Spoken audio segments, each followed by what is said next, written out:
Welcome to part 2 of today's lecture. In part 1, I ran through the main substance of the module thus far, highlighted key issues, key questions, things to revise for your exams. In this part, I'm going to give you some general essay and exam advice. Okay, let's start with the basics. Some of this might be familiar to you, some of it might not be. Okay, you need to present a strong, coherent, and well-supported argument that runs throughout your essay. Introduce what you're going to say in the introduction, say it in the body of your essay, and in your conclusion, simply conclude. You don't need to say something amazing back for your conclusion. You should simply summarize what you've argued. All of the questions require you to think a lot about the topic. As I said in the seminars, the exercises in the seminars have been designed to get you to think about your potential arguments and develop them. Obvious point, please don't simply summarize the lecture. Instead, draw on the literature, engage with the arguments presented in the literature, and be critical of them where appropriate. Also use them, importantly, to support your own argument. I'm often asked about the number of sources that you should use. This isn't crucial. What is crucial that there's a lot of engagement throughout the essay with the secondary literature. The essay needs to be well researched and well thought through. When you're doing an essay on one of the topics, you should be looking at a decent amount of literature and drawing on it. If you're using fewer than 5 sources, for instance, that would be likely to be far too few. Focus. Lectures cover a lot of the material. I've said this in the seminar. I just want to read the seminar in week 6, but I want to reiterate this here. You don't have to cover everything. Instead, you can focus on particular issues, and indeed, I would encourage you to do so. The key is you clearly explain at the start that you're going to focus on particular issues and provide a brief justification for this. So focus on particular issues, tell us why in the introduction. Essays that focus on particular issues tend to do better than ones that try to cover everything, because they can explore particular issues in a lot more depth, engage in the literature a lot more thoroughly, be more precise in the argument, all the sorts of things that we're looking for. Okay, next thing. It's okay to use, small point, but it's okay to use subheadings for this module. Feel free to use subheadings. This is a slightly odd module in one way because my work features perhaps more prominently than it would do in other modules where lecturers, professors' work might not feature quite as much. As I explained, there's a reason for this is because the module is based on the project that I've been working on and wrote a book on it. Treat my work just like as any other part of the literature. So feel free to criticize it, to find problems with it, or to draw it to support your argument. Draw on it to support your argument and so on. Okay, style. I've produced a style guide that's at the end of your handout for this week. Take it with a pinch of salt. Take the bits that you want to use from it. Don't take the bits that you don't have to adopt all of it. It's just some suggestions. I wouldn't read it too literally. You don't have to follow absolutely everything, but some suggestions there to help in your presentation of your work.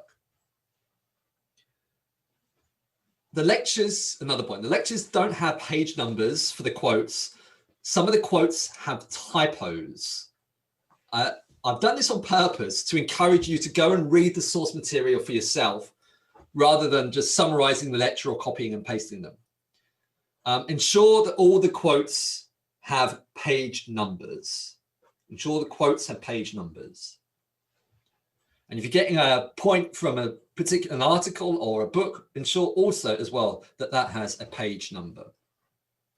So don't rely on the lectures. Don't copy and paste quotes. Also, don't copy and paste the references as well. Try and do your own referencing, your own quotes, your own research. On that, I'd expect the essays to be referenced very precisely, very carefully. This is an extremely important part of your essay, particularly now that you're in your 3rd year. I would much rather you over-reference than under-reference. This is a easy way of losing marks is not referencing properly. And students, every year they lose marks on this, sometimes up to 10 marks. A telltale sign of a weak essay for any lecturer or professor marking is a poorly referenced one. So just take the time to get it right. Be careful with websites in particular. Don't just give the URL. Okay, a few points on the exam. As I said in the seminar in week 6, the exam will be 7 questions, each question on different alternative in the weeks 3 to 9. A few tips for the exams. These are tips that probably I think will still apply to an open book exam, the sort of online exam that you're going to be doing. Particularly, yeah, I think they still apply to an open book exam. I first conceived them more generally for normal exams, but I think they will apply as well. First point, it's crucial that when you go into the exam, when you get your see the exam paper, you're as well prepared as possible. So when you receive the exam paper electronically, which I presume is the way it's going to be, you would have done a lot of not simply background reading of the secondary literature. You've also thought a lot about the topic, so you've got a strong idea of what you're going to say in response to a question. So when revising, don't just read the literature, go through the lectures. Draw up lots of essay plans. Spend your time thinking about how you would answer a question, and do this for all your major topics. Try seeing how you would answer the presentation question, the essay questions. See how you would answer the questions that I've given for each week under each seminar. Basically, when you get the exam paper, all you want to have to do is to be able to produce your answer without having to think in detail from scratch. You obviously want to think, but you don't want to have to think in detail about the topic in scratch. You want to have a good understanding of it and where you of the alternative in question and where you stand on it, and what you think about it. Of course, the exam question might not be the same as you prepared. Make sure you do answer the exam question exactly. But if you practice answering the questions properly, you'll have thought about the issues, a lot more of them, and your position on them. And as I've said, this will make it much easier for you to answer the question, and particularly if it's a question that you don't quite expect. The biggest danger, I think, is when students go into the exam, or in this case, it'll be receiving the exam electronically, not knowing what to think yourself. So work out what you think yourself. Hopefully the seminars will really help with that, but go further than that. Develop what you think yourself about the topics that you're revising. I recommend that you do a mock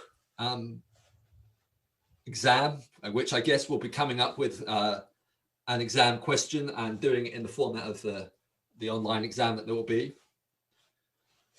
And ask a friend if they're willing to look through your answer to see how it could be improved.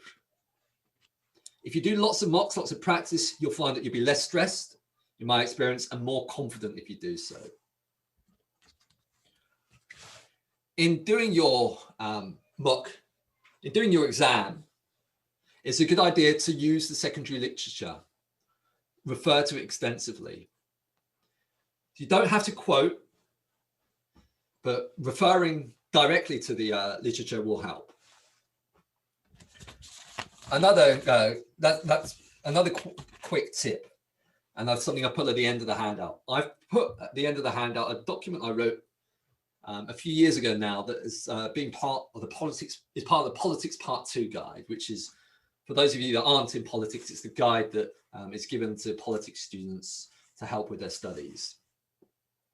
And this is a section on how to improve your marks. Hopefully, if you have a read through that, it might give you a better sense of the sorts of things that you can do. To reiterate some of the things I've been saying today, to move you, if you're, say, from a borderline 2-2 to get into a 2-1, or a borderline 2-1 to get into a first, or even if you're first, what you can do to improve your marks even further.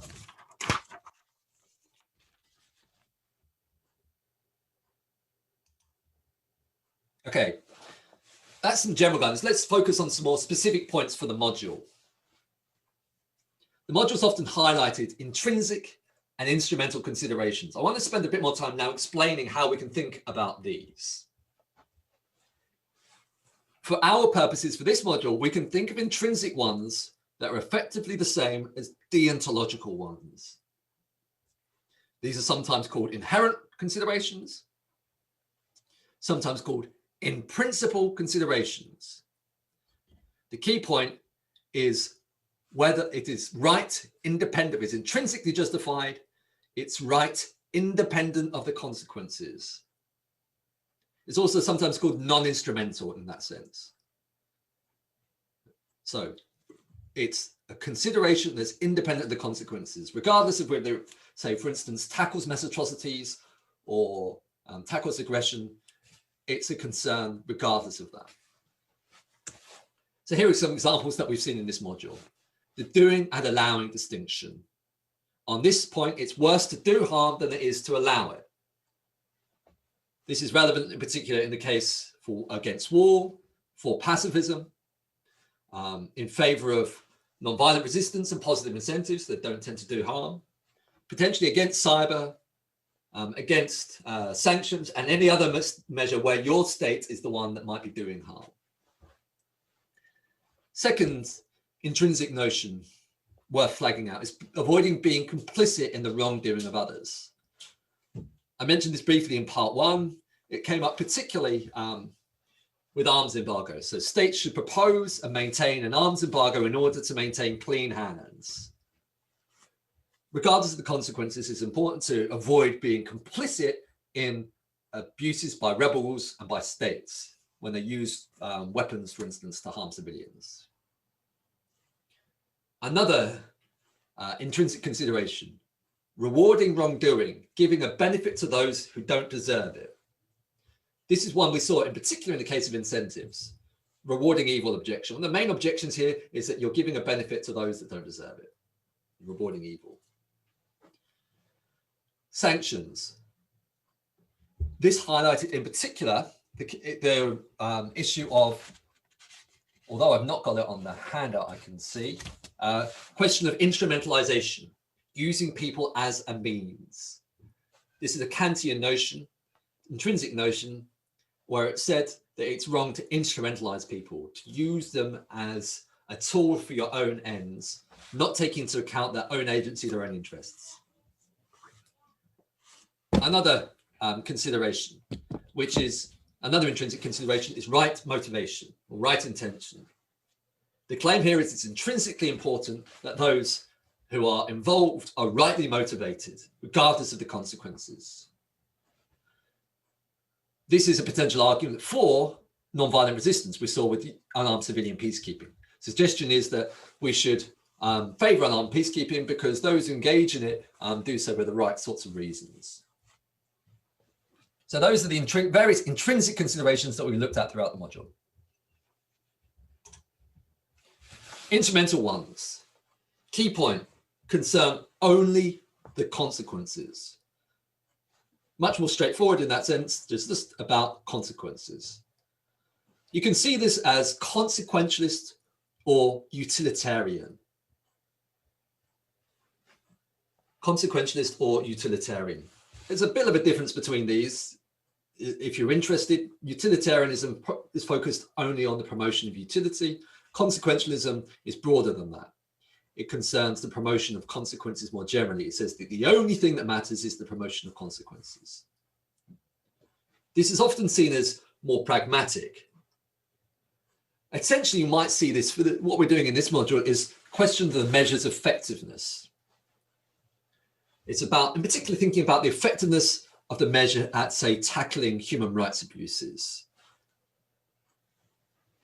Now, this might be conceived in terms of just tackling the situation, but we've also seen that the instrumental considerations can be broader, can include effects beyond the crisis.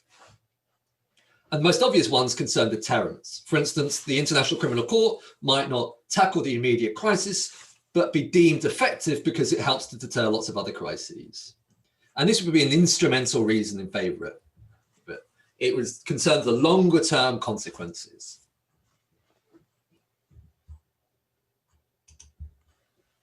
Now, one of the key underlying debates that we've been concerned with in this module is between intrinsic and instrumental considerations. how to weigh these, how much importance should we be given to, say, the instrumental case for sanctions or for positive incentives versus the intrinsic arguments against, such as, say, sanctions use people as a means or intend the harm, or say that incentives reward wrongdoing. How should we balance these two considerations? I can say a little bit more about the underlying philosophy here to explain some of the various positions to help you give it a better handle on them when thinking about how to weigh them. On an absolutist deontological position, consequences are not relevant at all. The justifiability of the measure is solely determined by intrinsic considerations. So we should only look to whether the measure in question meets the deontological requirements. So whether, for instance, sanctions use people as a means, or whether sanctions intend the harm. On this position, there's no possibility that if sanctions were absolutely amazing at, say, tackling human rights abuses, just say they were brilliant, there's no possibility that they could be, all things considered, justifiable. The fact that they violate the deontological prohibition on, say, using people as a means that they would be prohibited. So that's the absolutist view. The other end of that is a pure consequentialist view. This says that consequences are the only thing that matters. Justifiability of the measure is determined only by the consequences. Intrinsic considerations don't matter at all. Utilitarianism, standard, pure consequentialist position, but there are others as well that just ignore the non-instrumental considerations, just don't think they matter. So on this view, say if you looked at positive incentives, it simply wouldn't matter that positive incentives reward wrongdoing. This is the fact that you're rewarding wrongdoing is not a major it's not a consideration at all. The simple question is whether they work or not. Are they effective or not? That's a pure consequentialist position. Now, these are two extremes. You find actually there aren't many absolute deontologists. A few pacifists lean towards this view, but in generally, in international ethics, in political philosophy, there are very, very few absolutist deontologists. There are several pure consequentialists. That's a mainstream view. The majority of people, though, are what are called moderate deontologists. This claims that both intrinsic and instrumental considerations are important. Both matter. What's key then is how much they matter. And this is perhaps where the biggest debate is, how much we should weigh the intrinsic versus the non-instrumental, the intrinsic versus the instrumental. Now, one view, fairly common view, is what's called threshold deontology. This says that intrinsic considerations determine the justifiability of the measure up to a certain amount, but when things get really extreme, when the consequences are really extreme, then you should value the instrumentalist ones. So, in other words, once you reach the threshold, you focus on the consequences. I'll give you an example to explain this. So, you might think that up to a certain amount, it's really, really important that you don't reward evil with positive incentives, that you don't give a benefit to someone that doesn't deserve it. However, if they say the threshold is genocide of thousands, you set that threshold. Above that threshold, consequences start to matter, and it's all things considered permissible then to give the positive incentives. So on this threshold deontology view, there is a threshold below which the intrinsic considerations are what determines how you should act, and above which you should look to the consequences. And the threshold might be extremely serious crises, such as large-scale genocide. Okay, moving on. Two ways to approach the essays, the exams in this module. I said in the seminars in week 6, but to reiterate the point here, the module is different to others because it's between political philosophy and IR to some extent. You can choose which way you want to focus your essay and exam, depending on which way you're more comfortable with. So if you want to be closer to political philosophy, you can focus on more abstract ethical ideas and arguments. By all means, draw on empirical cases to support your argument, but you can use quite a few hypotheticals if you like. The key here is that you wouldn't be spending that much time debating about the empirical points, but spend much more time debating the relevance of the ethical considerations and the arguments underlying the ethical considerations. You could also do your essay more focused, closer to IR, more focused on the empirical points. This would still obviously answer the question, but you would be more focused on more of the empirical issues. You would debate the empirical evidence.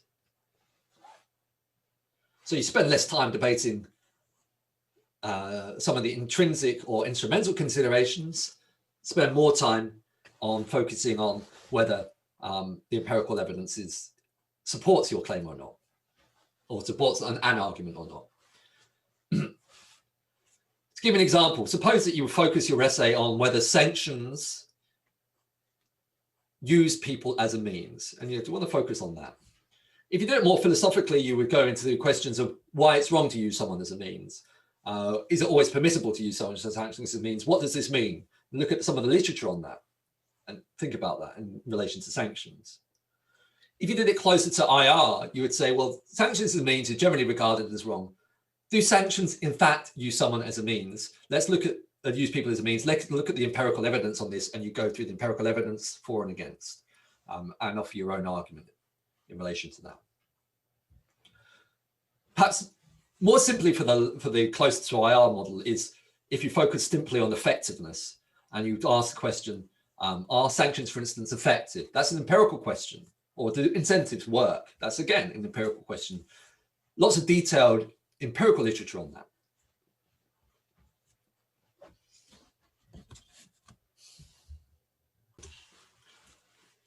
Now, quite obviously, whichever approach you adopt, you should be sure to answer the question. Another point, I mentioned this in the seminars, but I reiterate it here. I would recommend not using a single case study to answer the question. This is because it's not clear that it's not sure that it'll be generalizable to the general measure that you're going to analyze. To put that in other words, it's not clear, say, if you looked at sanctions in Iraq, whether sanctions in Iraq are like sanctions in Iran or in Syria, elsewhere in the world. So you can't necessarily read off from one case to all of the others. Instead, I would recommend that you use empirical examples, or if you do a more philosophical approach, hypothetical examples to illustrate your points throughout the essay. So use more than one case, but you refer to them as examples. If you're still struggling into exactly how to answer the question, and struggling particularly with some of the philosophical elements of it, you can focus more purely empirically by choosing a question that allows you to do the following, that allows you to focus on instrumental considerations, and in particular on the question of efficacy, understood broadly in terms of promoting human rights. You can debate whether the measure is efficacious or not, and focus on the instrumental arguments. And the focus of the essay would be on understanding whether the question is effective. You could stay at the start of the essay, for the purposes of this essay, I'm adopting a broadly consequentialist view that holds that effectiveness of the measure is a crucial determinant of its justifiability. And you say you can't provide a full justification of this here, but it's widespread adopted. And then that would help you bracket some of the non-instrumental considerations if you don't want to get into those. I've already said this, but to reiterate, what's crucial that you just acknowledge what you're doing at the start and provide a brief reason, not a long reason. You don't have to go into pages or paragraphs on this, a brief reason why you're doing this. Okay, another point I want to flag up. There is no need to frame the essay in terms of ethics or morality or other language, other similar language. Just get into the meat of answering the question. Tackle the question head on. Focus on arguing what you think, as you've been doing in the seminars and so on. You also don't necessarily need to frame your argument in terms of R2P or just war theory or deontological or intrinsic and instrumental or some of the things that I mentioned today, threshold deontology, for instance. It might sometimes add depth to your argument, but in other cases, it might not be appropriate. Do what you think is right. Use your common sense in how you think the question should be answered, rather than trying to second guess what other people will think. Use your common sense to think how you think the question should be answered. Most important thing we're looking for is that the essay is focused and is tightly argued. Draws on the secondary literature to good effect to support a focused, clear, tightly argued response. Okay, to help with that, I've come up with some potential, very simplified ways, what I've called ways of arguing. These are ways that you might present an argument in your essay or in your exam. These are somewhat stylized, and essays are often a lot more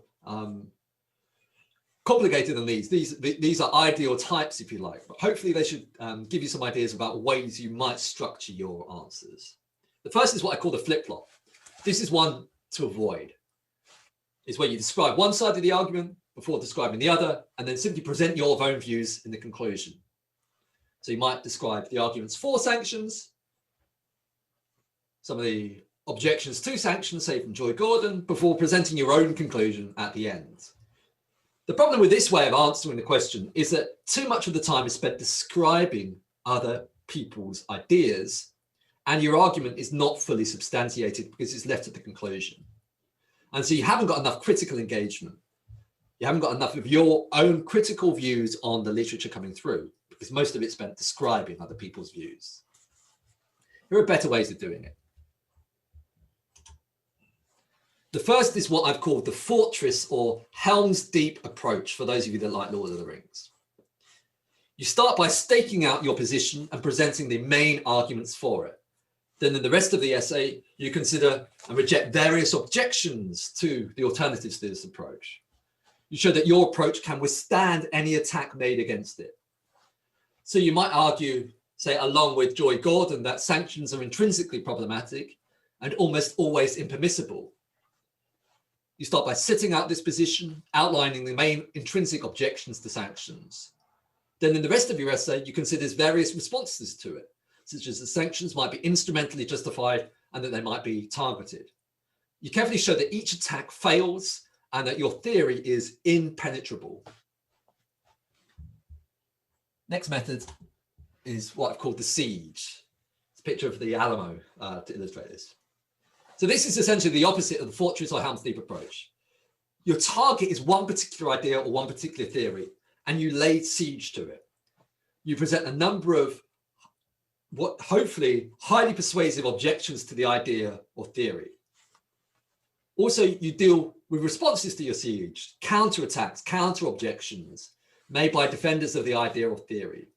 And you show that these responses, these counter objections also fail. So you might focus on the argument, for instance, that it's impermissible to reward evil with positive incentives. In doing so, you argue that desert should not be the main consideration, or that incentives, for instance, don't reward evil because they can reward good behavior and so on. You also reject the responses that there are dangers that incentives could lead to more evil in the longer term by encouraging more instances of the bad behavior, for instance. The fourth measure is called the conquest. The aim of this measure is to show, firstly, that one particular approach or idea is unpersuasive. Second, you demonstrate that an alternative, your alternative, is much better, much more preferable, much more persuasive. And third, you consider counterattacks against this. So suppose you answer a question on diplomacy. You might reject quiet diplomacy, presenting a number of objections to it. Then you defend megaphone diplomacy and show why this is superior to a quiet diplomacy approach, and repudiate in doing so responses of those who would advocate quiet diplomacy against you. Counterattacks, if you like. Final approach, what I've called evolution. This is where you start out by defending a particular premise or a particular argument, but after taking into account some important objections, you change your position to accommodate the objections. So you might start out by defending the moral duty, say, to engage in cyber war. And you might present a number of reasons why you think cyber conflict is more desirable than other forms of conflict, say, because it's less likely to involve your soldiers dying. But after examining, say, a key objection, that it might lead to greater instability and longer term harms for your civilians if there's lots of counterattacks, if lots of states are using cyber offensive measures, for instance, then you might amend your central claim to say that it's only required in certain cases, and say only for defensive force, and only offensive force under very, very limited circumstances. Now, to reiterate, these methods are very simplified. Don't refer to them directly when writing your lecture. Don't call so I'm going to adopt the evolution approach. Don't do that. There are lots of different ways of answering a question. It could be blind. Your arguments might be a lot more complex. My aim is just to highlight some potential ways of thinking about how you're going to develop your argument in your essays and exams.